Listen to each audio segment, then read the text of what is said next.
എന്നാലും ആളുകൾ പ്രതീക്ഷയോടെയാണ് ഇരിക്കുന്നത്. അതും ഒരു സന്തോഷവും ഒരു പേടിയുണ്ട്. എന്തെങ്കിലും ആട്ടെ, പടം ഇറങ്ങാൻ പോകില്ല, ഇനി പറഞ്ഞിട്ട് ഈ അടുത്ത കാലത്ത് തുടങ്ങിയതല്ല, ഞാൻ വന്ന കാലം മുതലേ ഇങ്ങനെയുള്ള പരിപാടിയൊക്കെ ചെയ്തിട്ടുള്ള ആളാണ്. അത് മറന്നു പോരുന്നത് കേട്ടോ. ഓഡിയൻസ് മാറിയാലേ സിനിമ മാറുള്ളൂ. ഓഡിയൻസാണ് സിനിമ മാറ്റുന്നത്. കൊള്ളൂല്ലാത്തത് കാണാതിരിക്കും, നല്ലത് കാണുമ്പോൾ നാച്ചുറലി സിനിമ നന്നാവും.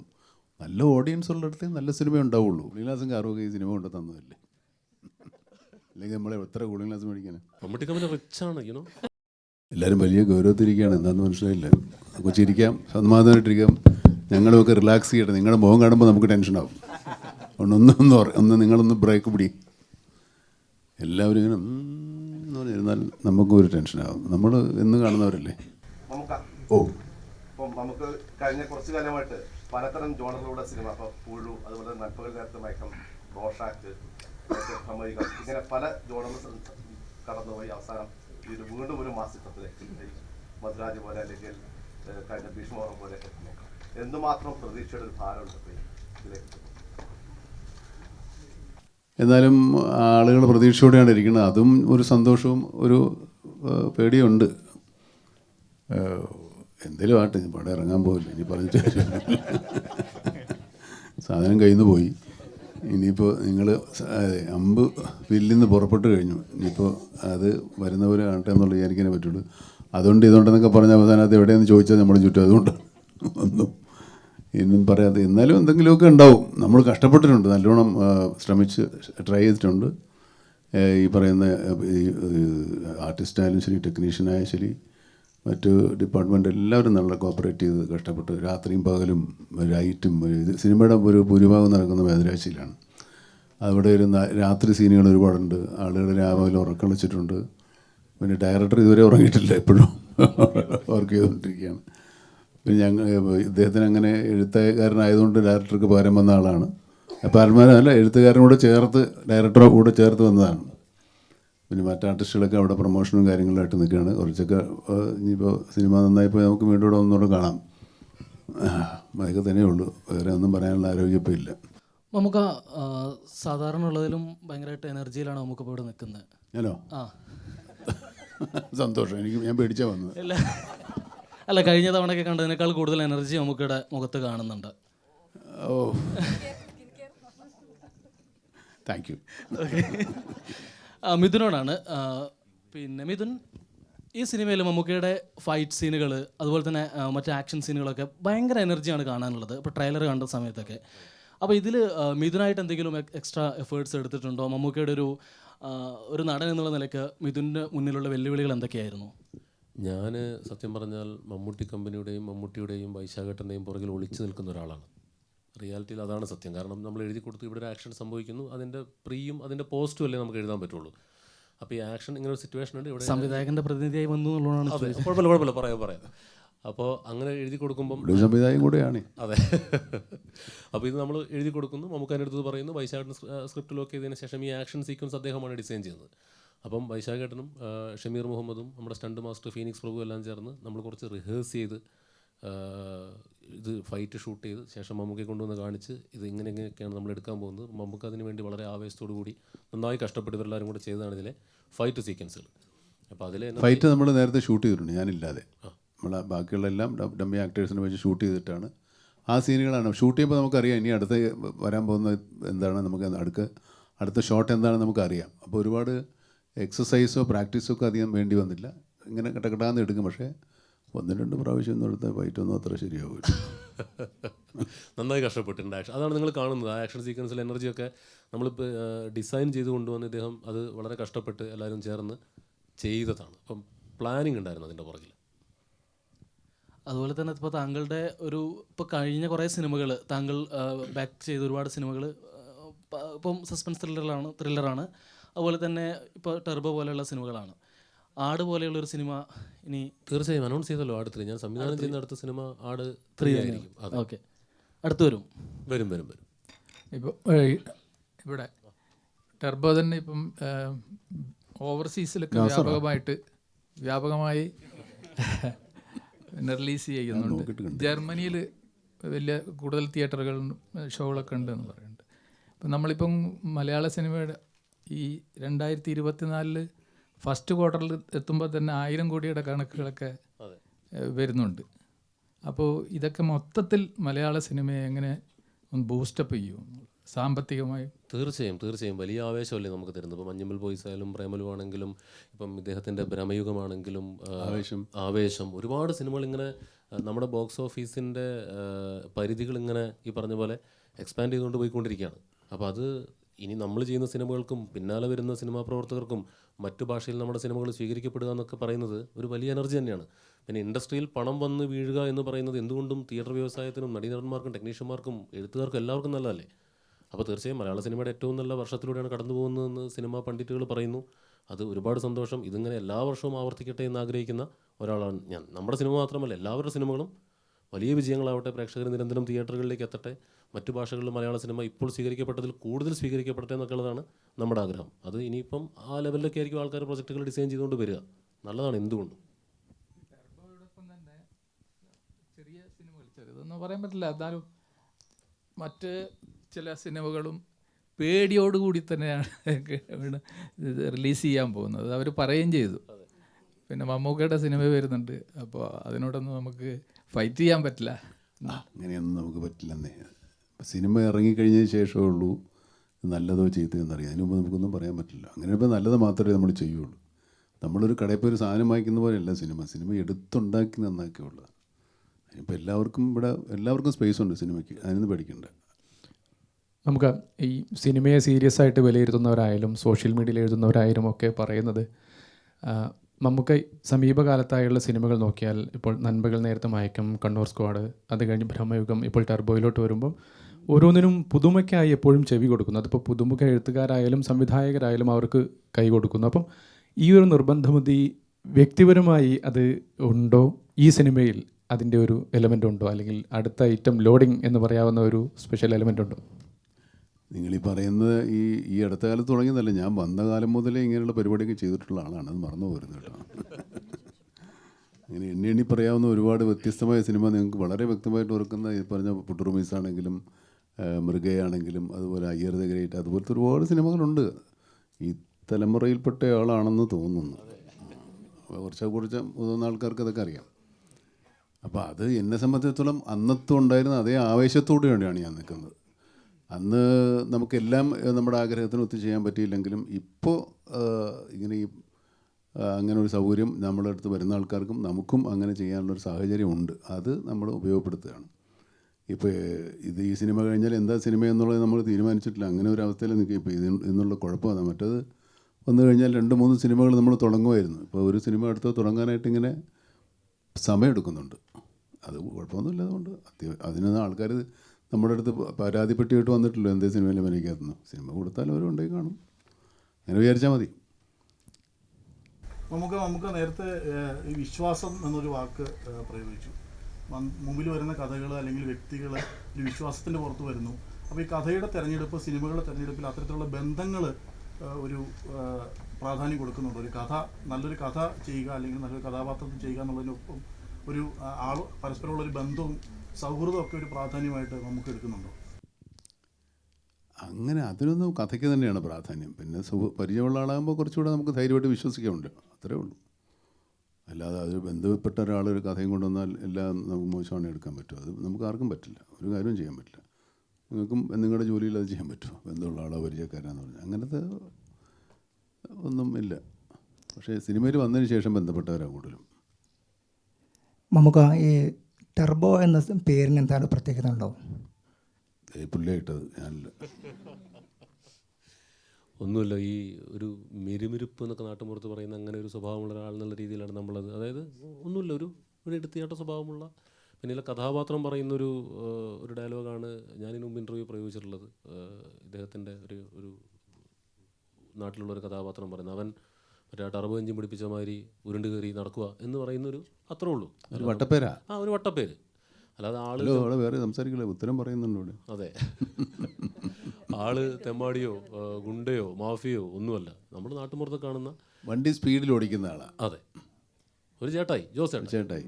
അല്ല, നമ്മൾ ചോദിക്കായിരുന്നു അങ്ങോട്ടും ഇങ്ങോട്ടും ടർബോ ഇവിടെ നമുക്ക് ടർബോ എന്ന് പറയുമ്പോൾ ഇപ്പോൾ കണ്ടുവരുന്ന സിനിമകളിൽ ആവേശം മോഡൽ സിനിമകളാണല്ലോ കണ്ടുവരുന്നത്. അതായത് ഒറ്റ ആവശ്യമുള്ള ആ സിനിമ കഥാപാത്രം മാത്രമേ വന്നുള്ളൂ, വെറുതെ ആവശ്യമില്ല. അല്ല, ഒരൊറ്റ കഥാപാത്രത്തെ കേന്ദ്രീകരിച്ചുകൊണ്ടാണല്ലോ കറങ്ങുന്നത്. ഇപ്പോൾ നായിക എന്നുള്ള സങ്കല്പമൊക്കെ ഏറെക്കുറെ പോയൊരു അവസ്ഥയിലേക്കാണല്ലോ പോകുന്നത്. അപ്പോൾ ഈ സിനിമയും ഇപ്പോൾ ടർബോനെ കുറിച്ച് ഇപ്പോൾ ചോദിച്ചപ്പോൾ ഈ സിനിമയും ഏതാണ്ട് അങ്ങനെ തന്നെയാണോ? ഈ സിനിമയുടെ മെയിൻ കുഴപ്പം മുഴുവൻ ഉണ്ടാക്കണം ഈ നായിക. ഇവർ തമ്മിൽ കാമുകിയന്മാരോ പെങ്ങളോ സിസ്റ്ററോ സഹോദരിയോ ആങ്ങളെയോ അമ്മയോ ഒന്നുമല്ല, നോ ബന്ധം. പെടുത്തണത് അയാളെ കൊണ്ട്. സിനിമ കാണുമ്പോൾ മനസ്സിലാവും നായികക്കാണ് പ്രാധാന്യം. ഓ, സിനിമ, ഡ്രൈവിംഗ്, കൂളിംഗ് ഗ്ലാസ്, ഏറ്റവും വലിയ ഹാപ്പിനെസ് എന്താണ്? Cinema cinema cinema cinema cinema. Cooling glass ഇല്ലെങ്കിലും കാറില്ലെങ്കിലും സിനിമയാണ്. കൂളിംഗ് ഗ്ലാസും കാറും ഒക്കെ ഈ സിനിമ കൊണ്ട് തന്നതല്ലേ, അല്ലെങ്കിൽ നമ്മളെ എത്ര കൂളിംഗ് ഗ്ലാസ് മേടിക്കാനാണ്? ഇപ്പം നമ്മൾ നോക്കുകയാണെങ്കിൽ നേരത്തെ പറഞ്ഞതുപോലെ തന്നെ മലയാള സിനിമ ഇസ് ചേഞ്ചിങ്. ഇപ്പോൾ ഒരു നായിക പ്രാധാന്യമില്ല, അല്ലെങ്കിൽ നായിക ഇല്ലാത്തൊരു മൂവി ആണെങ്കിലും, അതല്ലെങ്കിൽ ഇപ്പം 3 ക്യാരക്ടേഴ്സ് ഉള്ള ഒരു നമ്മുടെ ബ്രഹ്മയുഗം പോലത്തെ മൂവി ആണെങ്കിലും, അതല്ല ഈവൻ സോങ്സ് ഇല്ലാത്ത മൂവി ആണെങ്കിൽ പോലും നമ്മൾ Malayali audience V accept those kind of movies. അതേപോലെ തന്നെയാണ് ഇപ്പോൾ as an ഓഡിയൻ that's what I feel. അപ്പോൾ മമ്മൂക്ക ആസ് എൻ ഓഡിയൻ എന്ന നിലയിൽ നമ്മുടെ മറ്റ് മലയാള മൂവീസ് നോക്കുകയാണെങ്കിൽ what do you feel? Is it the audience മാറുകയാണോ അതോ മലയാള സിനിമയാണോ മാറുന്നത്? ഓഡിയൻസ് മാറിയാലേ സിനിമ മാറുള്ളൂ. ഓഡിയൻസാണ് സിനിമ മാറ്റുന്നത്. കൊള്ളില്ലാത്തത് കാണാതിരിക്കും, നല്ലത് കാണുമ്പോൾ നാച്ചുറലി സിനിമ നന്നാവും. നല്ല ഓഡിയൻസ് ഉള്ളിടത്തേ നല്ല സിനിമ ഉണ്ടാവുള്ളൂ. അതിലൊന്നും തർക്കമൊന്നുമില്ല. നമ്മുടെ ആളുകൾ നല്ല സിനിമയെ പ്രോത്സാഹിപ്പിക്കുന്നത്, നല്ല സിനിമ കാണാൻ വരുന്നത് കൊണ്ടാണ് നല്ല സിനിമ ഉണ്ടാകുന്നത്. മറ്റു ഭാഷകളിൽ കണ്ടില്ല, അവർ അവർക്ക് ഓഡിയൻസിനെ അറിയാത്തത് കൊണ്ടാണ് ചിലപ്പോൾ അവർ പരാജയപ്പെട്ടു പോകുന്നത്. ഓഡിയൻസാണ് സിനിമയെ നിയന്ത്രിക്കുന്നത് പൂർണ്ണമായിട്ടും. Just one more question to Mithun Chetan and Rajbir Shetty sir. Of course നമ്മുടെ നോർമൽ ഒരു വില്ലൻ കഥാപാത്രം എന്ന് പറയുമ്പോൾ നമ്മൾ കണ്ടിട്ടുള്ളത് കുറച്ച് ജയൻ്റ് ആണ്, കുറച്ച് ഹെവി ആണ്, അങ്ങനെയൊക്കെ. ഈ ഒരു വില്ലൻ എന്ന് പറയുമ്പോൾ ഒറിജിനൽ വില്ലന്മാരൊക്കെ ഇതിനേക്കാളും ചെറുതാ. സത്യം പറഞ്ഞാൽ ഞാൻ കണ്ടിട്ടില്ല. നമുക്ക് സിനിമയിൽ പരിചയമുള്ള ആൾക്കാരോട് ചോദിച്ചു നോക്കും, നല്ല ഗുണ്ടകളേക്കാൾ. അപ്പം നമ്മുടെ പെൻസിൽ മാർക്കുള്ള ആൾക്കാർ പറപ്പിക്കണത്. അതെ, അപ്പോൾ വില്ലൻ ഇവിടെ ഷർട്ടും മുണ്ടും ഒരു ഷോളൊക്കെ ആയിട്ടാണ്. മിഥുൻ ചേട്ടാ, ഇത് വളരെ പേർപ്പസ്ഫുള്ളി ചെയ്തൊരു കാര്യമാണോ? അതേപോലെ തന്നെ one more thing, Raj B Shetty സാറിന് മുമ്പ് കണ്ടപ്പോൾ ഞാൻ പറയാൻ വിട്ടുപോയൊരു കാര്യമായിരുന്നു, നീവു ഹെഗിത്രേ പഠിച്ചിട്ട് വന്നതാണ്, അത് മറന്നുപോയി അന്ന് ചോദിച്ചപ്പോൾ. അല്ല, എന്തുകൊണ്ട് ഇദ്ദേഹത്തെ കാസ്റ്റ് ചെയ്യും എന്നുള്ളതിന് എനിക്ക് ഒറ്റ മറുപടിയേ ഉള്ളൂ, ആളെ വേണ്ടത്ര പരിചയമില്ല എന്ന് തോന്നണു. കാരണം ഇദ്ദേഹത്തെ അല്ല, ഞാൻ പറഞ്ഞത് മറ്റാടല്ലോ, ഇയാളെ കണ്ട് ഭ്രമിച്ചിട്ടാണ് നമ്മൾ ഇദ്ദേഹത്തെ ക്ഷണിക്കുന്നത്. ഗരുഡഗമനെ കണ്ട് നമ്മളിങ്ങനെ ഇതാരാണ് ഇയാൾ എന്നുള്ള അന്തം വിടലിലാണ് ഇദ്ദേഹത്തെ നമ്മൾ ഈ സിനിമയിലേക്ക് ക്ഷണിക്കുന്നത്. ഇദ്ദേഹം ഇങ്ങനത്തെ ഒരു സിനിമ, ഇങ്ങനത്തെ ഒരു ക്യാരക്ടർ ചെയ്യുമെന്ന് പോലും നമുക്കറിയില്ലായിരുന്നു. കാരണം അദ്ദേഹം ചെയ്ത സിനിമകളുടെ പാറ്റേൺ നമുക്കറിയാലോ. അപ്പോൾ ഇദ്ദേഹത്തെ കണ്ട് ഇഷ്ടപ്പെട്ടിട്ട് തന്നെയാണ് നമ്മൾ ഈ ചിത്രത്തിലേക്ക് ക്ഷണിച്ചത്. ബാക്കി ഇദ്ദേഹം പറയട്ടെ. ഈ ഒരു കോസ്റ്റ്യൂമിന് കൂടെ പറ്റി പറഞ്ഞാൽ നല്ലതായിരുന്നു. ഇത് ഇദ്ദേഹം ഇപ്പം നമ്മൾ വില്ലന്മാരെ പല രീതിയിൽ ക്യാരക്ടർ അധികം പറയുന്നില്ല, പല രീതിയിൽ വില്ലനായിട്ടല്ലേ ഇങ്ങനത്തെ ഒരാൾ. അതെ, നമുക്ക് പക്ഷേ അയാൾ നമ്മൾ പറയുന്ന പോലെ അല്ലെങ്കിൽ അത്ര നന്മകളായിരിക്കില്ല, അയാളുടെ ഭാഗത്ത് അയാൾ റൈറ്റാണ്. അതെ, അപ്പോൾ കോസ്റ്റ്യൂം നമ്മൾ ഒരു ഇദ്ദേഹത്തിന് കണ്ടിട്ടില്ലാത്ത സ്യൂട്ട് കൊടുക്കണോ പാൻറ്റ് കൊടുക്കണോ എന്നൊക്കെയുള്ള ആലോചന. ഒരു കാര്യം ചെയ്യാം, നമുക്ക് മുണ്ടും ഈ പറഞ്ഞ പോലെ ഒരു ഷർട്ടും ആ ഹെലികോപ്റ്ററിലൊക്കെ വരുന്നതിൻ്റെ കോൺട്രാസ്റ്റ് പിടിക്കാമെന്ന് വിചാരിച്ചു. അതിൻ്റെ കൂടെ ഒരു തുണ്ടും ഒക്കെ കൊടുത്ത് അങ്ങനെ കോൺട്രാസ്റ്റ് പിടിക്കാമെന്ന് വിചാരിച്ചു. അപ്പോൾ വൈശാട്ടൻ അത് ഓക്കെ എന്ന് പറഞ്ഞു. അങ്ങനെ വൈശാട്ടൻ കോസ്റ്റ്യൂമൊക്കെ പറഞ്ഞ് എല്ലാം സെറ്റ് ചെയ്ത് കഴിഞ്ഞപ്പോഴാണ് ഇദ്ദേഹം ആക്ച്വലി നടക്കുന്നത് ആ കോസ്റ്റ്യൂമിലാണ്. കളർ മാത്രമേ മാറ്റുള്ളൂ. അപ്പോൾ അത് ഇദ്ദേഹത്തിൻ്റെ കോസ്റ്റ്യൂം വളരെ യാദൃശികമായിട്ട് നമ്മൾ ഡിസൈൻ ചെയ്തതിൽ ആയിപ്പോയതാണ്. സ്വന്തം കോസ്റ്റ്യൂംസ് തന്നെയാണ് അപ്പോൾ യൂസ് ചെയ്തത്? അല്ലല്ല, മമ്മൂട്ടി കമ്പനി റിച്ചാണ്, യുനോ.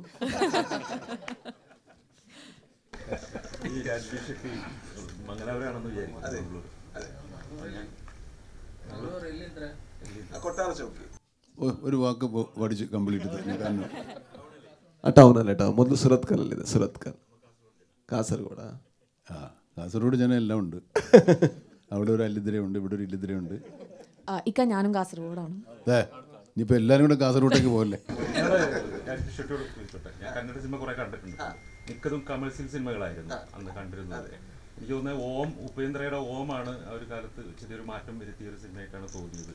പിന്നീട് നിങ്ങളുടെ ഇപ്പോൾ രാജ്ബീർ ഷെട്ടിൻ്റെ ഋഷഭ് ഷെട്ടിയുടെ സിനിമയാണ്, ഒരു മൊട്ടൈ കഥ ആണ് താങ്കൾ ആദ്യമായിട്ട് വന്നതെന്ന് എനിക്ക് ഓർമ്മയുണ്ട്. അപ്പോൾ ഈ ഒരുപാട് മാറ്റങ്ങൾ ഇപ്പോൾ കന്നഡ സിനിമയിൽ ഉണ്ടായല്ലോ, അത് എങ്ങനെയാണ് നോക്കിക്കാണുന്നത്? അതിനു മുമ്പ് ആക്ച്വലി പവൻകുമാർ ഒരു പടം ചെയ്തിട്ടുണ്ട്, ലൂസിയ പറഞ്ഞിട്ട്. പിന്നെ ഹേമന്ത് റാവു ഗോതി ബണ്ണ സാധാരണമായി കെട്ടു ചെയ്തിട്ടുണ്ട്. പക്ഷെ എന്ന് വെച്ചാൽ ഇപ്പോൾ V3, Rakshit, Rishabh and me, we are actor and directors and writers. That is the reason we get a lot of credit that we don't deserve, because others have worked also. But we get the credit because actors, because that's a industry where actors get a little more importance than the other technicians. I think it's because when people from non-filmy background come to the industry, they have a original or new story to tell because of the place they are from and because of the culture they have lived in, and they believe in it and the stories change. I think that is one reason maybe presently the changes are coming. I don't think that's we can do better. We can do a lot more aggressively in writing and everything, but yeah, we need a little time.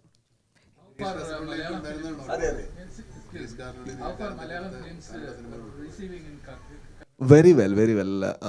For example, Avesham was a super duper hit, and Premalu was a very good hit, and Manjumal Boys received very well, and even with the Turbo, the enquiry for the distribution is very good there, and it is gone, sir. I think it's not anymore language cinemas. It's about good cinemas or bad cinemas.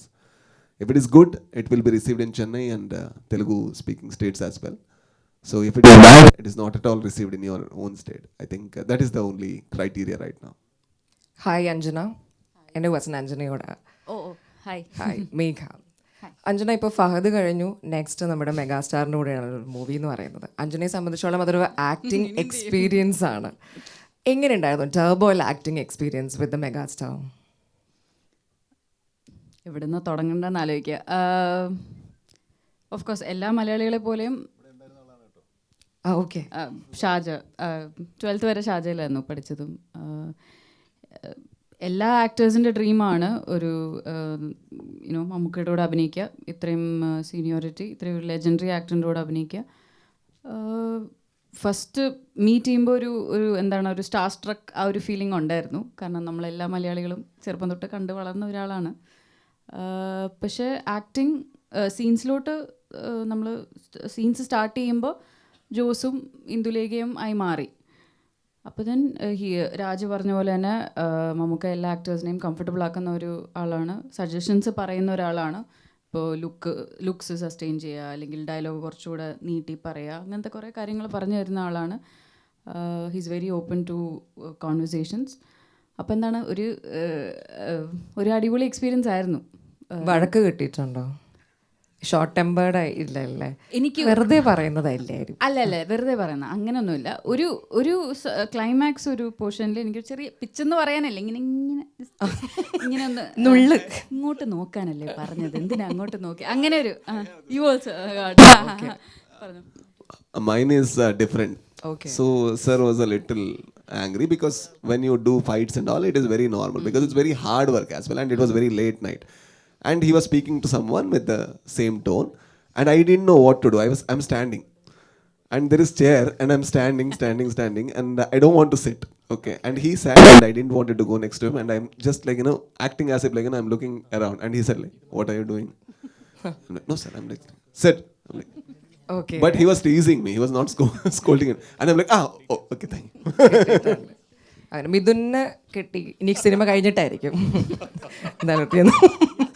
And one more question പറയാനാണോ? പറഞ്ഞു. വേറൊരു കാര്യം, ഇപ്പം നിങ്ങൾ ഈ പുതിയ ആളുകളോടൊക്കെ മമ്മൂക്കയുടെ കൂടെയുള്ള അഭിനയം എങ്ങനെ ഉണ്ടായിരുന്നു എന്ന് ചോദിക്കുമ്പോൾ നിങ്ങൾ മനസ്സിലാക്കേണ്ട ഒരു കാര്യം, മറ്റേ പുതിയതായിട്ട് ഒരു ക്യാമ്പസിലേക്ക് വരുമ്പോഴത്തേക്കും അവരെ റാഗ് ചെയ്യാൻ നിൽക്കുന്ന സീനിയറിനെ പോലെ നിൽക്കുന്ന ഒരാളൊന്നുമല്ല മമ്മൂക്ക. ഇവരെ പരമാവധി ഇവർ പറഞ്ഞ പോലെ പ്രോത്സാഹിപ്പിച്ച് അവർക്ക് ധൈര്യം കൊടുത്ത് അവരുടെ മാക്സിമം ഔട്ട് കംഫർട്ടബിളായിട്ട് എടുക്കാൻ ശ്രമിക്കുന്ന ഒരാളാണെന്ന് മാത്രം ഇവിടുന്ന് പറയുകയാണ്. ഇവരുടെയൊക്കെ കൂടെ അഭിനയിച്ചപ്പോൾ എൻ്റെ എക്സ്പീരിയൻസ് എന്താ ചോദിക്കുന്നത്? ഞാനത് ചോദിക്കാൻ റിവേഴ്സ് ഞാൻ വരികയായിരുന്നു. എങ്ങനെ ഉണ്ടായിരുന്നു മമ്മൂക്ക ഇവരുടെ കൂടെ ഒക്കെ അഭിനയിച്ചപ്പോഴത്തേക്കും? നല്ല സ്വീറ്റ് ആൾക്കാരല്ലേ, നല്ല ആൾക്കാരാ, ഒരു ജാടയും ഇല്ല, ഒരു അഹങ്കാരവും ഇല്ല, ഒരു കുഴപ്പമില്ല, നുള്ളുമില്ല. ഇവര് പറയുന്നത് ഞാൻ സ്കൂൾ മാഷ കൂട്ട് നുള്ളി വടിയൊക്കെ. അല്ല, പക്ഷെ ഞങ്ങൾ ഭയങ്കര എക്സൈറ്റഡ് ആണ്. ഇപ്പൊ ലാലേട്ടനാണെങ്കിലും മമ്മൂക്കയുടെ ഒപ്പം അഭിനയിക്കുമ്പോൾ അവർക്ക് കിട്ടുന്ന ആക്ടിങ് എക്സ്പീരിയൻസ്, അതുകൊണ്ടാണ് ഞാൻ ചോദിച്ചത് എങ്ങനെയുണ്ടായിരുന്നു ആ വേറൊരു എക്സ്പീരിയൻസ്? കാര്യമുണ്ട്. നമ്മളിപ്പോൾ 42 വർഷമായി സിനിമയിൽ. ഇപ്പം നമുക്ക് ഇവരെയൊക്കെ കൂടെ അഭിനയിക്കാൻ പറ്റുന്നുണ്ടല്ലോ, അതൊരു ഭാഗ്യമല്ലേ?